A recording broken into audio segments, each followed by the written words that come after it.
আজকের ওসমান হাদির উপর আক্রমণ হয়েছে, কালকে আমাদের উপর আক্রমণ হবে।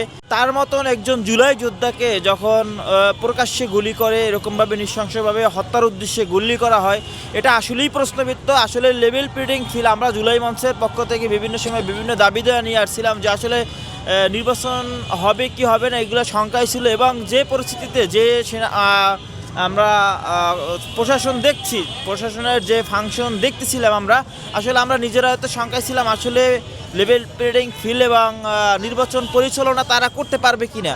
তো আমরা আদৌ জানি না। এর আগেই আওয়ামী লীগ বিভিন্ন সময় টার্গেট মিশনে নামেছে বিভিন্ন লোকের আগেও, কিন্তু আমরা দেখছি জুলাই যারা আন্দোলন করছিল বিপিন নুরুল হক নুরের উপরে হামলা হয়েছিল, তার আসলে কতটুকু বিচার হয়েছে তা এখন আপনাদের কাছে প্রশ্নবিদ্ধ যে আসলে তার কতটুকু বিচার হয়েছে। আজকের ওসমান হাদির উপর আক্রমণ হয়েছে, কালকে আমাদের উপর আক্রমণ হবে।